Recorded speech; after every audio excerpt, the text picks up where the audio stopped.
Café Jurídico, episodio 154.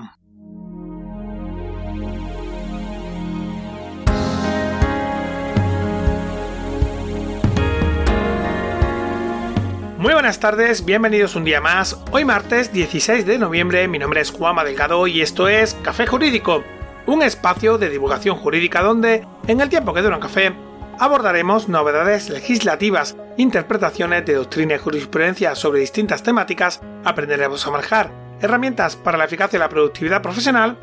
y, en definitiva, nos acercaremos de una forma amena y distendida al sector jurídico. ¿Comenzamos? Muy buenas tardes, María Ángeles. Muy buenas tardes, Juanma, muy buenas tardes a todos.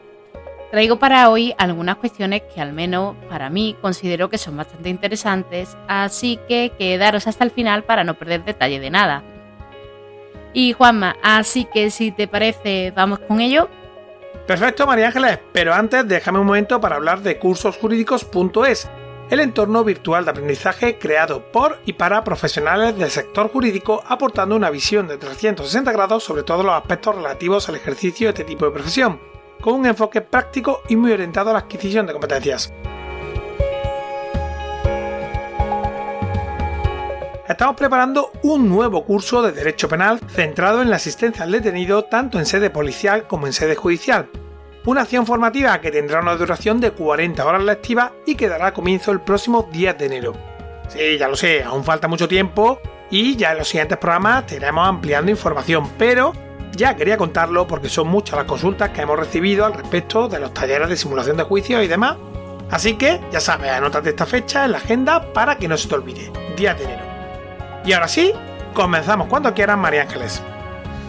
Real Decreto Ley 21/2021 de 26 de octubre, por el que se prorrogan las medidas de protección social para hacer frente a situaciones de vulnerabilidad social y económica.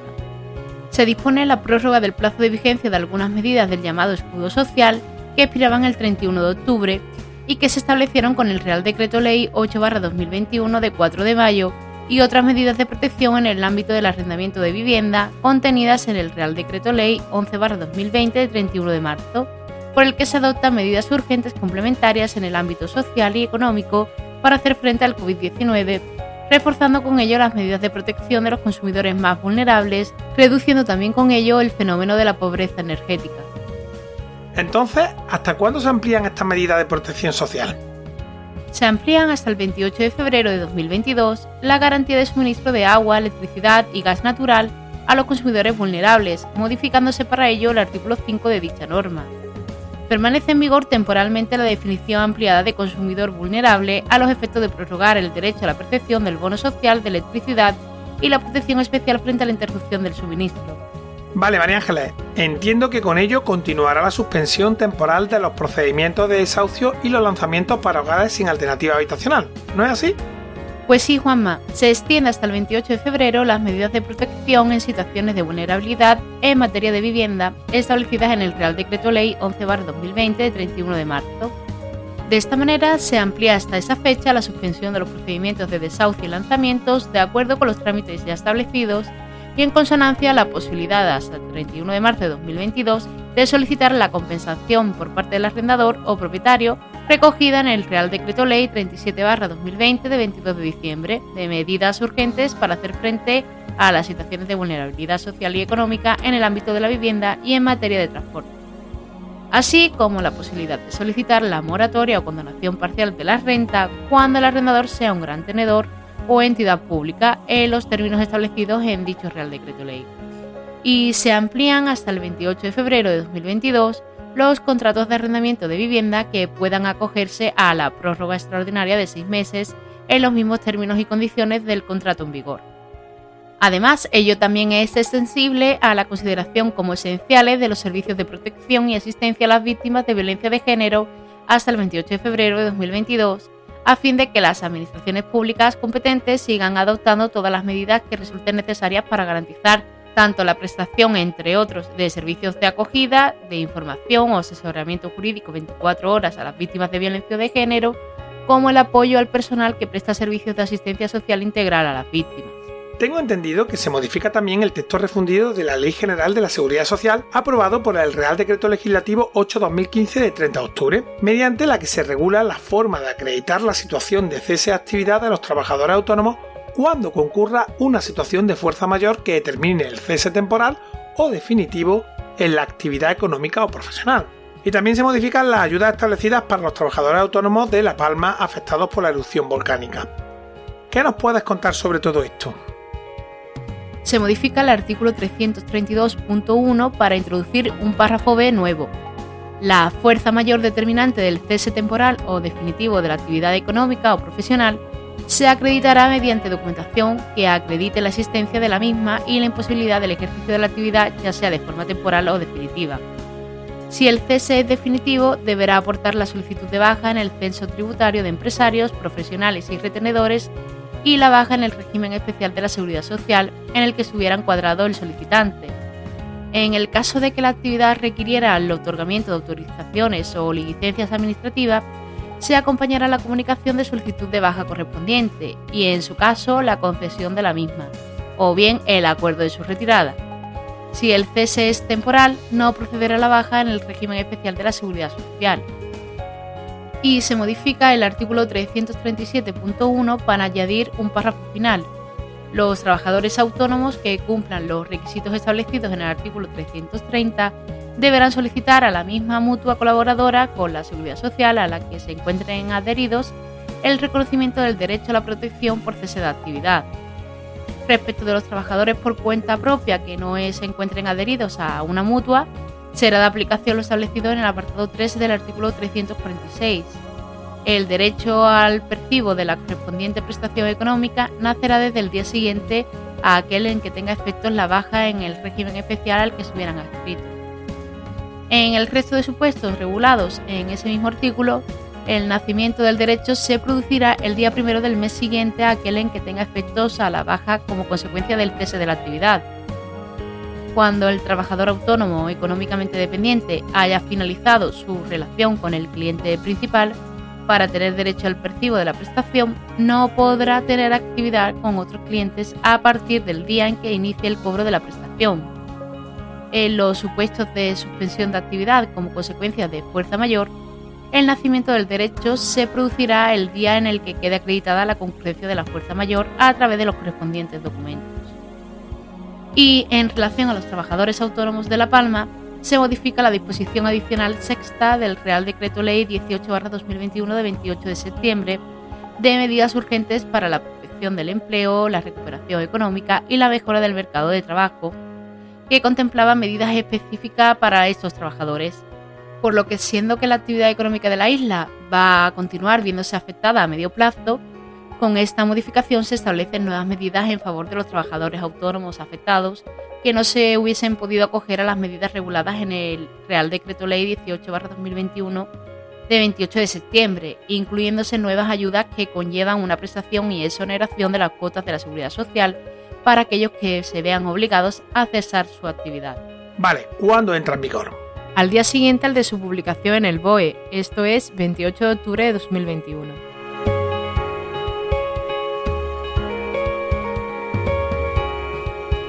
Ley 15/2021 de 23 de octubre, por la que se modifica la Ley 34/2006 de 30 de octubre sobre el acceso a las profesiones de abogado y procurador de los tribunales, así como la Ley 2/2007 de 15 de marzo de sociedades profesionales, el Real Decreto Ley 5/2010 de 31 de marzo, por el que se amplía la vigencia de determinadas medidas económicas de carácter temporal, y la Ley 9/2014 de 9 de mayo, General de Telecomunicaciones. Con estas modificaciones se pretende acomodar la legislación española a las previsiones del derecho europeo y singularmente a lo dispuesto en los artículos 15, 16 y 25 de la Directiva 2006/123 del Parlamento Europeo y del Consejo de 12 de diciembre de 2006, relativa a servicios en el mercado interior, y en los artículos 49 y 56 del Tratado de Funcionamiento de la Unión Europea. Esta ley incide sobre 3 ámbitos concretos de actuación: la existencia de una reserva de actividad para el ejercicio de la procura, la prohibición de las sociedades de carácter multidisciplinar que pueda abarcar la procura y la abogacía, y finalmente la modificación del sistema de aranceles.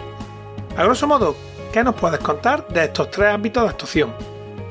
La reserva de actividad para el ejercicio de la procura se flexibiliza permitiendo que también las personas profesionales de la abogacía puedan ejercer como procuradores, asumiendo la representación técnica de las partes y desarrollando el resto de las funciones que son propias de la procura para la cooperación y auxilio de los tribunales, aunque no de forma simultánea al ejercicio de la profesión de la abogacía.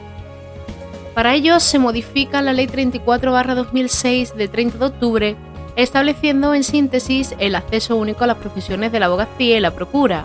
Se exige un mismo título académico, licenciatura o grado en Derecho, y una misma capacitación, el mismo máster, para ambas profesiones, en modo tal que quienes superen la evaluación podrán ejercer indistintamente la abogacía o la procura, sin más requisitos que la colegiación en el colegio profesional.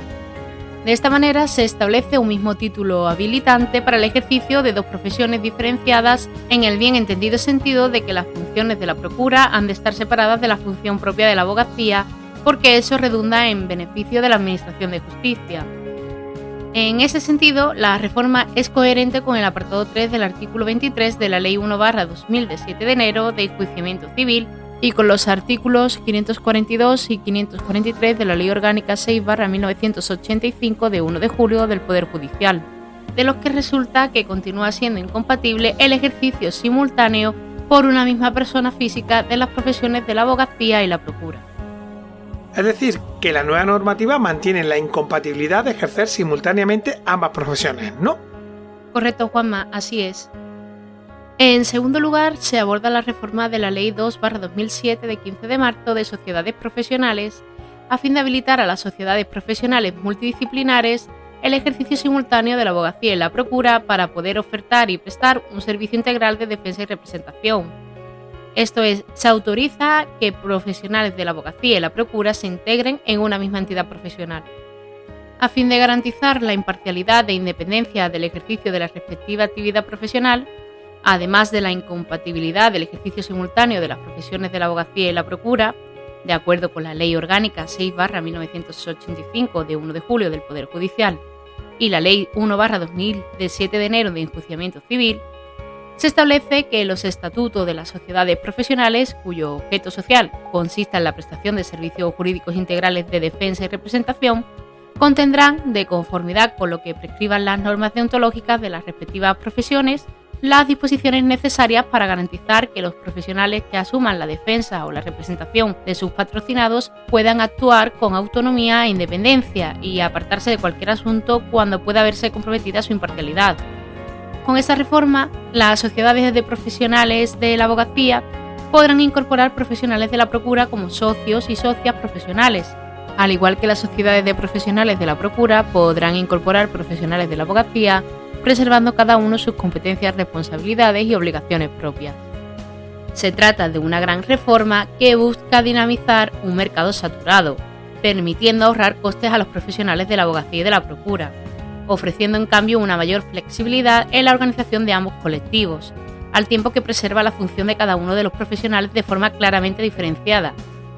En definitiva, será posible demandar y ofrecer mediante una única sociedad profesional los 2 servicios que requiere la defensa en juicio de los derechos, recibiendo una atención integral sin merma alguna de la independencia de cada uno de los profesionales que la componen.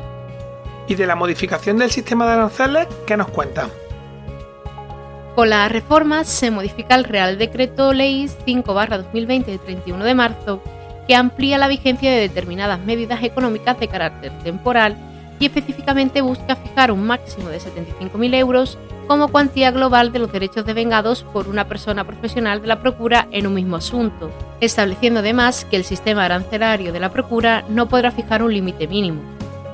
De esta forma, se da cumplida respuesta a las exigencias de la Comisión Europea en el procedimiento de infracción 2015/4062, sustituyendo el modelo vigente que pivota sobre la existencia de aranceles mínimos obligatorios, por un sistema de aranceles máximos cuyo desarrollo y concreción formará parte del Real Decreto que en su momento habrá de reformar.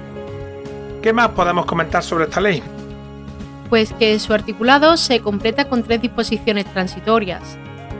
La primera de ellas prevé la aplicación de esta ley a quienes en el momento de entrada en vigor de la misma estuvieran ya colegiados o en condiciones de hacerlo en los colegios de abogados o de procuradores, en este último caso cumpliendo los requisitos que se fijan en esta misma disposición. La segunda de ellas regula la situación de quienes se encuentren realizando en el momento de entrada en vigor de la ley el curso de capacitación o pendiente de evaluación que se desarrollarán con arreglo al régimen anterior al establecido por esta ley hasta su finalización. Los aspirantes que superen las respectivas pruebas de evaluación y obtengan el título profesional para el ejercicio de la abogacía podrán ejercer la procura, así como los aspirantes que superen las respectivas pruebas de evaluación y obtengan el título profesional habilitante para el ejercicio de la procura, que podrán ejercer la abogacía siempre que cumplan los requisitos establecidos en la disposición transitoria primera. La tercera y última regula los derechos arancelarios de los procuradores en los que se amplía la vigencia de determinadas medidas económicas con carácter temporal y la prohibición de aranceles mínimos establecida en el párrafo segundo del apartado 1 de dicha disposición adicional, que regirá a todos los procedimientos que se inicien a partir de su entrada en vigor. ¿Cuándo tiene su entrada en vigor? A los 20 días de su publicación en el Boletín Oficial del Estado, esto es 13 de noviembre de 2021.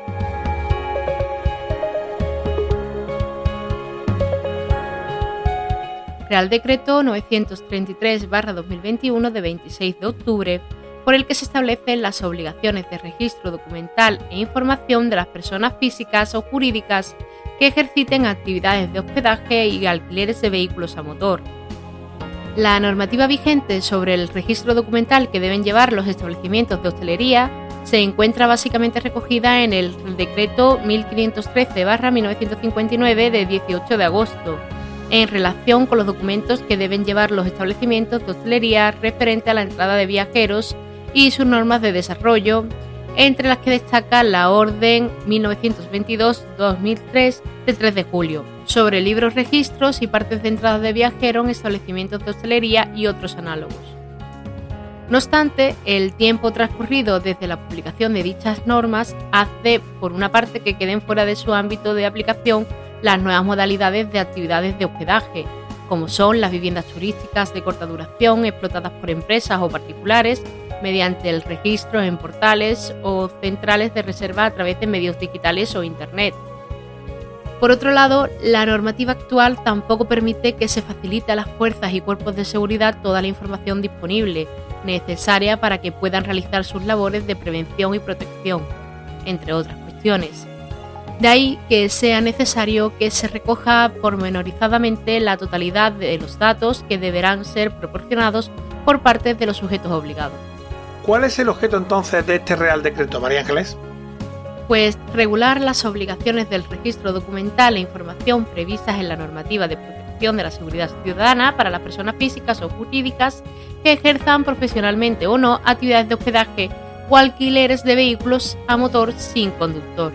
ampliándose a operadores turísticos, plataformas digitales y personas físicas no profesionales la obligación de identificar ante las fuerzas y cuerpos de seguridad del Estado a los clientes a los que alquilan alojamientos o vehículos. Deberán de recogerse los datos de las personas usuarias de las mismas con el objeto de proceder a su registro y a la comunicación necesaria para el cumplimiento de las obligaciones legales. Los partes de entrada para el uso de los servicios de hospedaje deberán ser firmados por todas personas mayores de 14 años que haga uso de los mismos conforme al sistema y modelo que se establezca. En el caso de las personas menores de 14 años, sus datos serán proporcionados por la persona mayor de edad de la que vayan acompañados.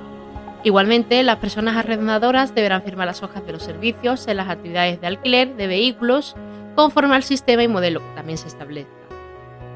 Los partes y hojas serán proporcionados por el establecimiento de hospedaje o de alquiler de vehículos, los cuales serán responsables de la exactitud de los datos que se hagan constar en ellos, de modo que coincidan con los documentos o sistemas que acrediten la identidad de las personas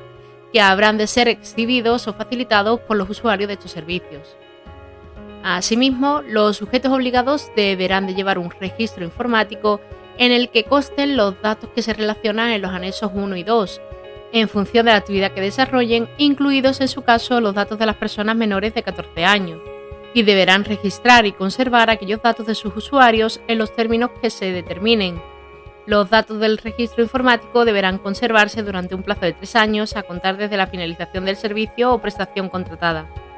¿También quedan obligados los sujetos que desarrollen de hospedaje de manera no profesional? En este caso, estos quedan exceptuados de las obligaciones de registro documental y conservación de datos previstos en este artículo y solo estarán sujetos a las obligaciones de comunicaciones previstas a las autoridades competentes. Es decir, los operadores turísticos y plataformas digitales que prestan servicios en España deberán inscribirse en un registro informático de actividades al que deberán suministrar información sobre las operaciones que realicen y los datos básicos del cliente al que presten servicio. Y las personas no profesionales que alquilen alojamiento o vehículos a terceros están exentas de inscribirse en el registro, pero quedan obligadas a comunicar la misma información sobre sus operaciones y clientes. ¿Y qué tratamiento se le darán a estos casos de carácter personal? Los datos personales generados serán conservados en función de la actividad en 2 ficheros radicados en la Secretaría de Estado de Seguridad. Su tratamiento podrá ser realizado únicamente por las fuerzas y cuerpos de seguridad en el desempeño de sus respectivas competencias en el ámbito de prevención, detención e investigación del delito que tengan asignadas. Asimismo, en el ejercicio de sus respectivas competencias tendrán acceso a ellos la autoridad judicial y el Ministerio Fiscal. En la configuración de estos ficheros se dará especial relevancia a la posibilidad de interconexión con otras bases de datos policiales a los efectos de mejorar la eficacia en la prevención y la investigación de los delitos de terrorismo o los relacionados con la delincuencia organizada de carácter grave. El tratamiento de los datos de carácter personal derivados de la ejecución de este Real Decreto se llevará a cabo conforme a la Ley Orgánica 7/2021 de 26 de mayo de protección de datos personales tratados para fines de prevención, detección, investigación y enjuiciamiento de infracciones penales y de ejecución de sanciones penales. Imagino que el incumplimiento de lo dispuesto en este Real Decreto podrá dar lugar a infracciones y sanciones, ¿verdad? Pues sí, se considerarán infracciones graves la carencia de los registros documentales previstos en este Real Decreto y la omisión de las comunicaciones obligatorias. Como infracciones leves, las irregularidades o deficiencias en la cumplimentación de los registros previstos en este Real Decreto y la realización de las comunicaciones obligatorias fuera del plazo establecido. La responsabilidad por las infracciones cometidas recaerá directamente en los sujetos obligados que sean autores del hecho en que consista la infracción. Ok, ¿qué más nos puedes contar? La modificación de cualquiera de los datos señalados dará lugar a la obligación de una nueva comunicación. El cumplimiento de la obligación se deberá realizar antes del transcurso de 10 días desde el cumplimiento de los trámites administrativos exigibles en cada caso para el desarrollo de la actividad y en cualquier caso con anterioridad al ejercicio efectivo de esta. Adicionalmente, los sujetos obligados deberán transmitir a las autoridades competentes los datos relativos al ejercicio de su actividad. Esta comunicación se realizará de manera inmediata y en todo caso en un plazo no superior a 24 horas, respectivamente, a partir de los siguientes momentos: al realizar la reserva o la formalización del contrato o, en su caso, su anulación o al inicio de los servicios contratados. Las comunicaciones previstas en este artículo se realizarán por procedimientos telemáticos. Quedan exceptuados los sujetos obligados que desarrollen actividades de hospedaje de manera no profesional, que podrán realizarlas por medios no telemáticos por el procedimiento que se determine. Además, quedan derogadas cuantas disposiciones de igual o inferior rango se opongan a lo establecido en este Real Decreto y en tanto no se produzca el desarrollo de ese Real Decreto, la orden del Ministerio de la Gobernación de 16 de septiembre de 1974 sobre el control gubernativo de automóviles de alquiler con o sin conductor y la orden 1922-2003 de 3 de julio sobre libros, registros y partes de entrada de viajeros en establecimientos de hostelería y otros análogos mantendrán su vigencia en lo que no contravengan su contenido. ¿Cuándo entra en vigor? A los 6 meses de su publicación en el Boletín Oficial del Estado, 27 de abril de 2022. No obstante, las previsiones relativas a las obligaciones de comunicación producirán efectos a partir del 2 de enero de 2023. Real Decreto Ley 26/2021 de 8 de noviembre, por el que se adapta el texto refundido de la Ley Reguladora de las Haciendas Locales, aprobado por el Real Decreto Legislativo 2/2004 de 5 de marzo, a la reciente jurisprudencia del Tribunal Constitucional respecto del impuesto sobre el incremento de valor de los terrenos de naturaleza urbana. Este Real Decreto Ley adapta el impuesto sobre el incremento de valor de los terrenos de naturaleza urbana, plusvalía municipal, a la sentencia del Tribunal Constitucional 182/2021 de 26 de octubre que ha venido a declarar la inconstitucionalidad y nulidad de los artículos 107.1, segundo párrafo, 107.2a y 107.4 del mencionado texto refundido, dejando un vacío normativo sobre la determinación de la base imponible que impide la liquidación, comprobación, recaudación y revisión de este tributo local y, por tanto, su exigibilidad, siendo necesario llevar a cabo las modificaciones o adaptaciones pertinentes en el régimen legal del impuesto como consecuencia de dicha sentencia, así como integrar la doctrina contenida en las sentencias del Tribunal Constitucional 59/2017 de 11 de mayo, así como la sentencia 126 de 2019 de 31 de octubre, al objeto de dar unidad a la normativa del impuesto y cumplir con el principio de capacidad económica del contribuyente. Tengo entendido, corrígeme si me equivoco, que con esta reforma se mejora técnicamente la determinación de la base imponible para que refleje la realidad del mercado inmobiliario, reconociéndose la posibilidad de que los ayuntamientos corrijan a la baja los valores catastrales del suelo, así como una regla para evitar que dicho tributo resulte contrario al principio de capacidad económica, pudiendo acomodar la carga a instancia del sujeto pasivo al incremento del valor efectivamente obtenido. ¿Qué nos cuenta exactamente este tema? Pues realmente con ello se busca adecuar la base imponible del impuesto a la capacidad económica efectiva del contribuyente, estableciéndose un supuesto de no sujeción para los casos de inexistencia de incremento de valor, así como una regla para evitar la tributación por una plusvalía superior a la obtenida. El sistema objetivo se convierte en optativo, ya que el contribuyente tiene la posibilidad de tributar en función de la plusvalía real obtenida en el momento de la transmisión del inmueble, y que se determina por la diferencia entre el valor de transmisión del suelo y el de adquisición. Si el contribuyente demuestra que la plusvalía real es inferior a la resultante del método de estimación objetiva, podrá aplicar la real, es decir, mediante el valor catastral al momento del traspaso, multiplicándolo por los coeficientes de los ayuntamientos. Estos no pueden exceder de los previstos en el artículo 107.4 del texto refundido de la Ley Reguladora de las Haciendas Locales, en función del número de años transcurridos desde la adquisición del inmueble, o valorar la diferencia entre el valor de compra y el de venta. Si la plusvalía real es inferior a la calculada con el valor catastral, podrá aplicarse este segundo método. No se producirá la sujeción al impuesto en las transmisiones de terrenos respecto de los cuales se constate la inexistencia de incremento del valor por diferencia entre los valores de dichos terrenos en las fechas de transmisión y adquisición, es decir, ningún contribuyente pagará el impuesto si no obtiene una ganancia. En estos casos, el interesado en acreditar la inexistencia de incremento del valor deberá declarar la transmisión, así como aportar los títulos que documenten la transmisión y la adquisición. Para constatar la inexistencia de incremento de valor, como valor de transmisión o de adquisición, se tomará el que sea mayor de entre el que conste en el título que documente la operación o el comprobado, en su caso, por la Administración Tributaria. Cuando se trate de la transmisión de un inmueble en el que haya suelo y construcción, se tomará como valor del suelo a estos efectos el que resulte de aplicar la proporción que represente en la fecha de devengo del impuesto el valor catastral del terreno respecto del valor catastral total, y esta proporción se aplicará tanto al valor de transmisión como en su caso el de adquisición.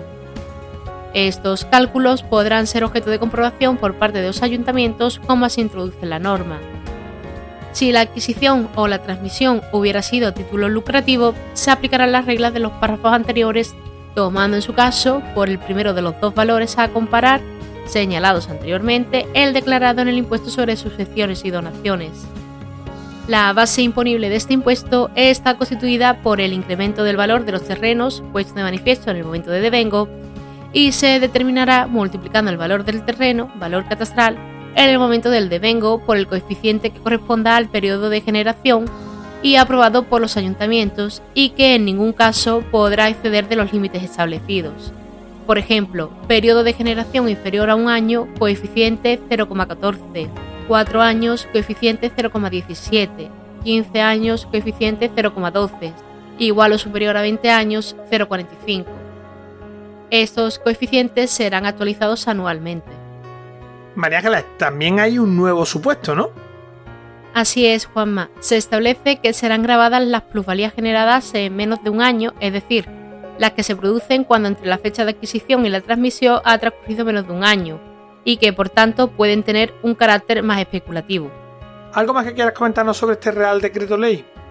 Los ayuntamientos que tengan establecido el impuesto sobre el incremento de valor de los terrenos de naturaleza urbana deberán modificar en el plazo de 6 meses desde la entrada en vigor de este Real Decreto Ley sus respectivas ordenanzas fiscales para adecuarlas a los dispuestos en el mismo.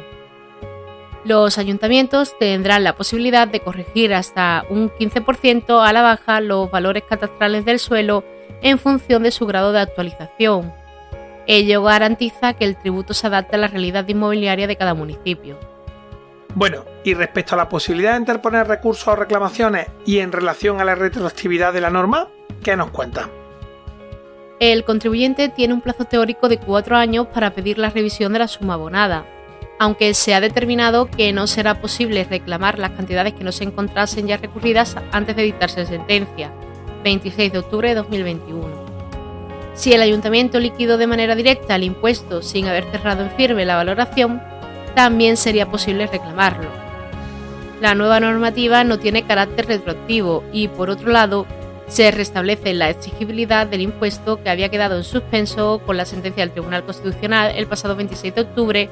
que había dejado un vacío normativo para la determinación de la base imponible. ¿Cuándo entra en vigor este Real Decreto Ley? Pues al día siguiente al de su publicación en el BOE, esto es 10 de noviembre de 2021. Creo que tienes por ahí muchas más cosillas para contarnos, pero si te parece lo vamos a ir dejando hoy por aquí. Como siempre decimos, si alguno quiere que tratemos un tema o una norma en particular, pues siempre podéis escribirnos o dejárnoslo saber en los comentarios. Así es, Juanma, como siempre, encantados de atender a vuestras solicitudes y comentarios. Pues en ese caso me despido entonces por hoy y nos vemos nuevamente muy pronto. Claro que sí, pero antes de irnos, como siempre, recordar que de nuestra página web cafejurídico.es es posible acceder a todos los episodios que hemos emitido hasta la fecha, escucharlos por series temáticas y por supuesto enviarnos tus dudas legales, pedir que tratemos un asunto concreto o suscribirte a nuestro boletín mensual gratuito para recibir una lista completa con todas las novedades que se han producido en el último mes, tanto a nivel nacional como europeo. Recuerda que también puedes seguirnos, escribirnos y escucharnos en las principales plataformas del sector. Ya sabes, iTunes, iVoox, Spotify, Spreaker, Google Podcast, Deezer, Amazon Music, YouTube y así hasta más de 35. Como ves, cada día es más fácil escucharnos, sea desde donde sea que lo hagas, suscríbete. Emitimos programa los martes y jueves a las 4:30 de la tarde. Muchas gracias por tu tiempo, nos vemos el próximo jueves donde, un día más, acompañados de un café, nos acercaremos de una forma amena y extendida a las novedades y cuestiones del sector jurídico. Entre tanto, cuídate mucho y adiós.